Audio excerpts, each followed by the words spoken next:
None of us really know exactly how and when this QFS transition from where we are to where we will be will play out. But we certainly have a panel that can weigh in very expertly and get us to go down our own rabbit holes and explore this subject because it's not conspiracy theory, it's conspiracy fact, and it's unfolding before our eyes. Ricardo, Lieutenant Colonel Ricardo Bossi, please take this subject on for us, if you will. Yeah, that list of events which indicate it it's already started. The trouble is those of us who know, we know what we know, so we know. So we see the Fed go down, we know who G. Edward Griffin is, we know who Ron Paul is, we know what they've been talking about. The trouble is the great majority of people have no clue. And so when we say, you say something like the Fed's been taken down or the IRS is being abolished, most Americans don't know the IRS has no constitutional basis, so it's an unauthorized organization. So to take it down, they go, "Oh, okay." It's a bit like the Australians, really? Okay, they don't get the implication of it. So we can keep, and the white hats keep rolling out these changes, and people are saying, "Well, I want to go. I'm looking for a sign that things have changed." Well, the white hats can keep rolling this stuff out, but they'll never get the people's attention until they zero their bank accounts for 3 days. Then you're going to get their attention. And it's not because they're silly, it's just because they're so complex and life has been made so hard for your average Jacko and Narelle out there working two and a half jobs, raising their kids. They trust people to do the work that they are paid to do. And they've been deceived in the worst kind of way. The trouble is, though, you can tell them about the Fed, you can tell them about the creature from Jekyll Island, all the stuff. It won't make sense. They don't know, what am I looking at? I don't understand what I'm seeing. What does it mean? And so, unfortunately, yes, all of those things can continue to roll out, and they have. There's the Basel III agreements, which the banks had to meet, otherwise they had to cease being banks, and that's happened in Australia. There's a major bank that no longer exists, but people don't know that because it's still functioning supposedly, but it's no longer there because it couldn't meet its Basel III standards. And so the new system is in place, has been the training for the bank people, for example, has been going on for years. The new systems and being bankers, they just follow the new rules. They have no clue why. They're just doing it, which is great. But with all the changes, with the rollout, the when is who knows. We don't. But I do. I'd put money. I'd bet. What is it? London to a brick is the old bet that nothing will actually happen until the bank balances are zeroed, and there's a couple of days of where's my money gone. You'll really get their attention. Yes. And then when they get their money back and they find out all of a sudden there's a very transparent system now, they have more money than they need. Um, Dad comes home and says, "Well, I made $1,000 this week. How much did you get taxed?" Nothing. So all of a sudden, mum can stay at home or dad can stay at home, look after the children. It doesn't matter who, I don't care who does it, but children need a parent at home all the time. That's where you raise the family. And so all of these downstream benefits of the financial reset, the transparency, the honesty, the money in the hands of the people, because that's exactly the key element. Once the people get the money, watch them take off. Now, a couple of things will happen. One, unfortunately for most people, morality is something that they can afford. Because if it's a choice between going hungry and stealing a loaf of bread, most people steal a loaf of bread. But then and I understand that. Even the founding fathers made there is no moral requirement to starve to death. It's in their papers. It's quite interesting. Um, but how can I say this? When they get the money, morality will improve. That's just the way it is. A comfortable people don't think about stealing stuff. Now, crooks always do, but comfortable people don't. That's point number one. Point number two, it gives them the freedom to start creating. Now, wealth creation requires three things: leadership in the form of entrepreneurs, workers in the form of labor in the form of workers, and capital. And so, what the cabal has done forever has minimized our capacity to get a hold of capital, except through them. So, when the capital's back in the hand of individuals, then all of a sudden you watch the United States take off. Watch the free markets take off because all of a sudden they can say, well, you know what? Every time I make a buck, I keep a buck. I like this. And so it's going to democratize the economy. And so the control by the major corporations by necessity will just fall over. Will just fall over. And so this is the focus of the actual the financial revolution, the reset that's about to occur. Now, when I don't know, but as I said, I think it's going to be preceded by the zeroing of accounts just to get the people's attention because they're just still not paying attention. I don't know, you can literally put it in front of their face, and there's a whole bunch of legitimate reasons why they won't pay attention. I get it. But that's going to happen. And then transparency, control back in the hands of people very quickly. It's the low-hanging fruit. It's going to return dividends to a free people very, very quickly. You're absolutely right. A couple of 3 days of looking at your zero balance on your statement, that'll get their attention. Can you hear me now type of thing. Very, very important point. And it looks like that may be coming soon. We'll go back in reverse on the panel and talk with Lieutenant Colonel Tom Lennox. How would you like to weigh in on the broad subject of the reset from any angle you'd care to weigh in on? Well, I like one thing about the zero balances. I actually saw something today or yesterday where Bank of America zeroed people's accounts. They were zeroed out. That probably upset a whole bunch of people because Bank of America is very big. The big thing about the reset is understanding that people will control their own financial destiny. You're going to have no IRS, which is illegal, never been approved by the Congress of the states. You'll have no Federal Reserve to print money, because that's what they did, is every time we got low on money, they printed some more and we borrowed it, or we sent it out on bonds. There won't be bonds going out with 6% interest rates because they won't need them. The federal governments, all of the federal governments, will be operating on gold-backed, silver-backed, or asset-backed currencies. And when we talk about all of the governments, we're talking about 209 countries. That's how many signed the GESARA agreement.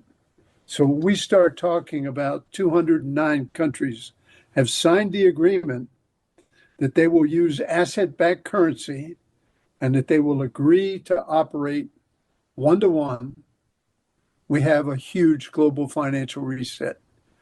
Now, if we look at reparations, and Trump has talked about it, and you can hear him talk about reparations to the people, you've got the two trusts, you've got the 525 or 540 quadrillion dollars worth of gold came out of the Vatican. You've got those trusts. You've got the IRS illegally collecting money from me for my life. At 80 years old, I paid a lot of taxes over the years. All of that going back to the people because the commissioner of the IRS in 1985 said the people could go in and ask for all their money back because the IRS was illegal. And there was a letter he wrote to his commissioners. That, by the way, on a side note, was found by Edward Snowden, who everybody thinks was a traitor, but actually Edward Snowden was negotiated to the Russians out of Hong Kong back whenever that thing about him being a traitor started. And he has actually been supporting the Russians in the U.S. extensively over the years. But that's a different side story. When we start talking about the global financial reset, we're talking about all the people of the world.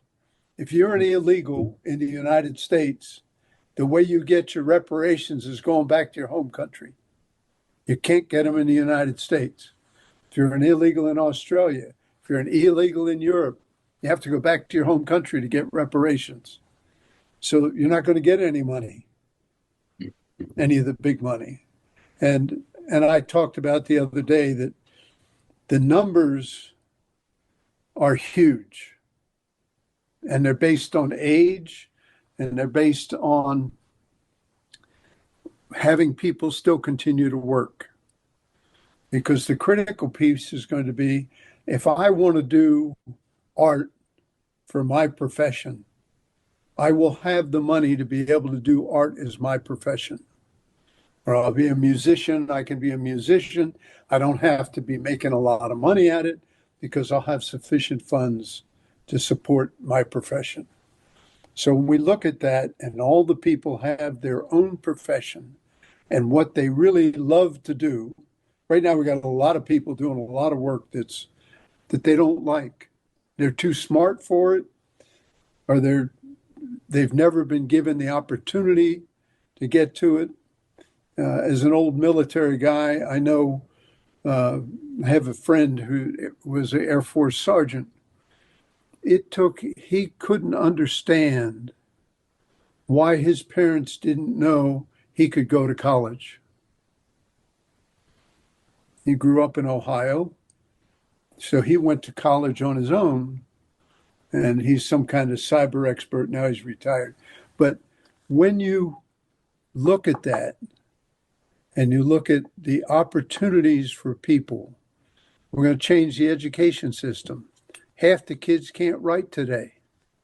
They cannot write their name in cursive because they get on a computer. Nobody's teaching them how to write. They can't do mathematics. You go into the store and you ask for change and you can't get good change because they can't count it unless that computer tells them what the change is. So if the computer's down, you can't get change. So all of those things are going to have a chance to change. And we just have to wait and see how quick it is. But I do know that QFS is operational today. Trump turned it on. Now, when all the people get that thing, that's that 3 days that Yes. Ricardo talked about. 3 days of zero bank account. That's when they're going to get their notification. And they will get a cell phone like this, but it won't be this cell phone. And they'll get a laptop like the one I'm talking on, but it won't be this laptop. And it will have their account in it. And nobody else can have access to that account. Even their wife can't have access to that account. They can list for a number of people to have access if something happens to them, but basically it's theirs. And they control their own money. Everybody will. Fascinating times. It's a lot of power coming back to the people as Trump promised. I have a question, and I don't expect you, sir, to have a definitive line by line answer because it's probably somewhat the great unknown, but I think you can weigh in on it. That'll bring some value. You talked about the reparations, the money coming back to us. Sounds to me from what you've alluded to that there's going to be a very specific system. They're not going to give trillions of dollars and create a hyperinflation in the and people that never knew how to handle money, they'll cause all kinds of problems. So you're saying there'll be some sort of set of rules and deployment of those funds based on contributions to society and work and so forth and so on. Would that be accurate? Exactly. There will be some level of rules. And the amount of money to somebody like me at 80 years of age will probably be the whole bucket they have for me. Somebody 20 years of age won't get a whole bucket. Got it. The reality is that everybody will be able to do what makes them feel good. It doesn't matter where they are in the world. And as I understand it, Trump's talking about all these jobs coming back to the United States. Well, all those people who are looking for some kind of a good job are going to be able to get it because it's going to be there. And I look at that as really beneficial. Yeah. And, it's going to happen and there'll be rules and everybody will sign an NDA when they get their bank account. That NDA is going to be good for some period of time so that they don't go out and broadcast, I got $5 million or whatever the number is. And the key thing is that breaking that NDA means that your accounts get frozen. for the countries breaking their NDA means their accounts get frozen. It's an interesting thought.